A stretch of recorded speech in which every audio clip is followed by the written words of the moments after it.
आप सभी को जय मसीह की।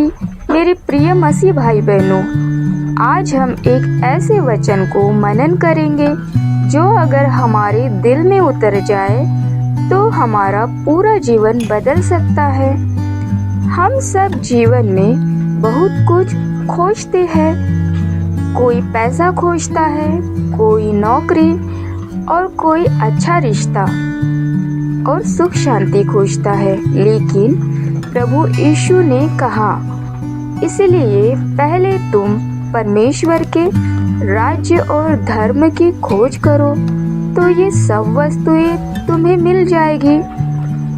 यह वचन मत्ती अध्याय 6 उसके 33 वचन है। आज हम देखेंगे परमेश्वर का राज्य क्या है, धर्म की खोज का मतलब क्या है, और जब हम पहले इन्हें खोजते हैं तो परमेश्वर कैसे बाकी सब जरूरतों को पूरी करते हैं। हालेलुया। लेकिन यह सिर्फ ज्ञान का विषय नहीं है, यह जीवन का विषय है। आज जो कुछ हम सुनेंगे उसे अपनाने से और आपके मन और जीवन बदल सकता है। जी हाँ, आज हम जो कुछ भी सुनेंगे उसे अपनाने से आपकी आत्मा, मन और जीवन बदल सकता है। इसलिए वचन कहता है मेरे प्रियो, मत्ती 6 का 33 वचन, इसलिए पहले तुम परमेश्वर के राज्य और उसके धर्म की खोज करो तो ये सब वस्तुएं तुम्हें मिल जाएगी।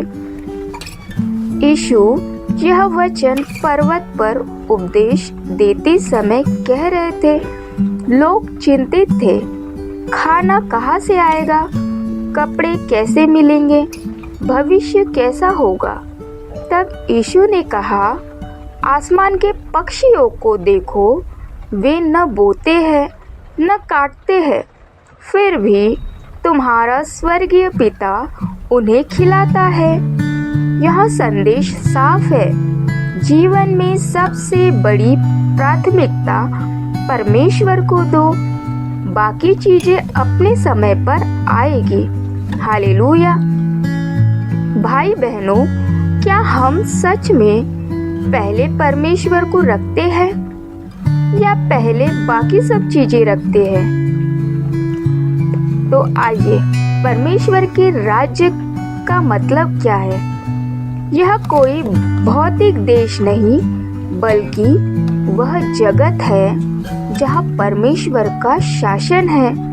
लूका अध्याय 17 उसका 20 और 21 वचन कहता है, परमेश्वर का राज्य तुम्हारे भीतर है। इसका मतलब जब हमारा जीवन परमेश्वर के नियमों और प्रेम से अधिक होता है।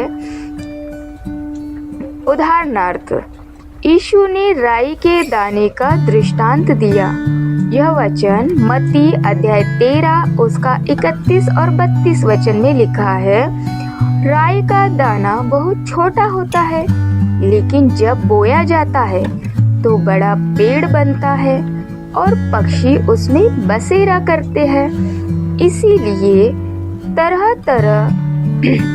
इसी तरह जब परमेश्वर का राज्य हमारे दिल में शुरू होता है तो वह छोटा लगता है, लेकिन धीरे धीरे हमारे पूरे जीवन को बदल देता है। जब आपके घर में, आपके फैसलों में, आपके रिश्तों में परमेश्वर का शासन होगा तो आपका घर शांति से भर जाएगा। हालेलुया।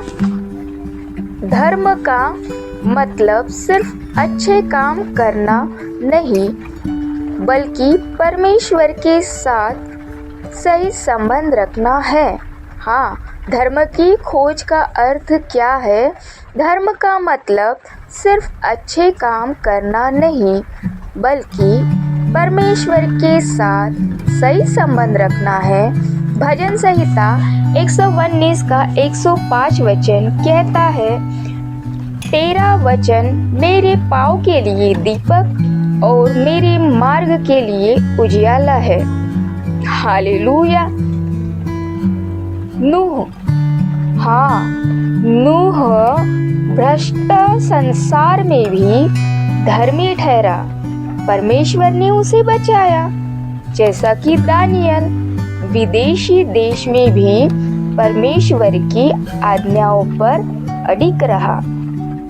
यूसुफ अन्याय सहकर भी पवित्र और क्षमाशील रहा और अंत में परमेश्वर ने उसे ऊंचा उठाया। धर्मी की खोज मतलब हर परिस्थिति में परमेश्वर की इच्छा को मानना, चाहे वह आसान हो या नहीं कठिन हो। पहले राज्य और धर्म की खोज करने का मतलब परिणाम। परमेश्वर आपकी आवश्यकताओं की पूर्ति करता है। यह वचन मत्ती अध्याय 6 का वादा है। आपके जीवन में दिशा और उद्देश्य देता है। चिंता की जगह शांति भर जाती है। यशाया 26 का 3 वचन। आइए एक उदाहरण से समझें। एक गरीब किसान ने अपनी फसल का पहला हिस्सा चर्च और जरूरतमंदों को दिया।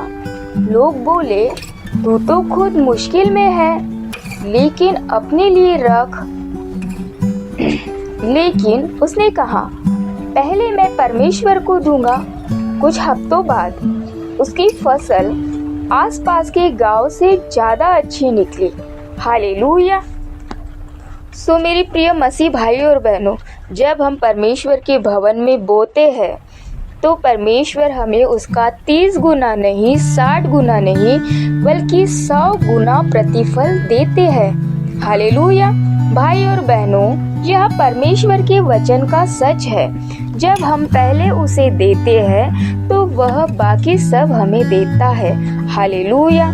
इसीलिए हमें रोज बाइबल पढ़ना चाहिए, प्रार्थना करनी चाहिए। जीवन के फैसले लेने से पहले प्रार्थना करें। सेवा और गवाही दे, चाहे छोटी हो या बड़ी। दूसरों को प्रेम और क्षमा दे, जैसे परमेश्वर ने हमें दिया। क्या आप तैयार हैं आज से परमेश्वर को अपने जीवन का पहला स्थान देने के लिए? हालेलुया। भाई और बहनों, दुनिया बहुत कुछ वादा करती है, लेकिन सब कुछ अस्थायी है।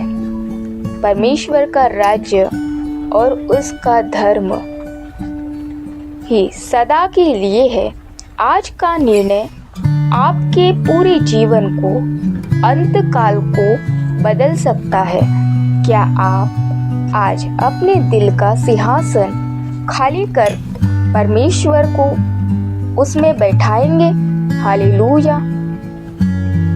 हाँ मेरे प्रिय मसीह भाई बहनों, मैं आपसे पूछना चाहती हूँ, क्या आप आज अपने दिल का सिंहासन खोलकर परमेश्वर को उसमें बैठाएंगे? हालेलुया। सो चलो आइए प्रियो, हम एक छोटी सी अंतिम प्रार्थना करें। हे स्वर्गीय पिता, हम तेरे वचन के लिए धन्यवाद करते हैं कि तू हमें आज याद दिलाया है कि पहले तेरे राज्य और तेरे धर्म की खोज करनी है। प्रभु, हम स्वीकार करते हैं कि कई बार हमने दुनिया को पहले रखा, तुझे बाद में। आज हम अपने दिल, अपने घर और अपने जीवन का प्रथम स्थान तुझे देते हैं। हे प्रभु, हमारे विचार शुद्ध कर, हमारे दिल को अपने प्रेम से भर दे। हमें वह सामर्थ्य दे कि हम कठिन समय में भी तेरी आज्ञाओं पर चले। हमारे घरों में शांति, हमारे बच्चों में तेरी भक्ति और हमारे जीवन में तेरी महिमा प्रकट हो। हम अपने भविष्य को तेरे हाथ में सौंपते हैं। तेरा राज्य हमारे भीतर बढ़े और तेरी इच्छा हमारी इच्छा बन जाए। हम सारी प्रार्थना आराधना प्रभु यीशु मसीह के नाम में मांगते हैं। आमीन आमीन। सो मेरे प्रियो, अगर आप आज इस वचन के द्वारा आशीषित हुए हैं तो आप यह वचन अपने तक सीमित ना रखें, लेकिन इस वचन को जिस व्यक्ति को आवश्यकता है इस वचन की, उसके साथ साझा जरूर करें।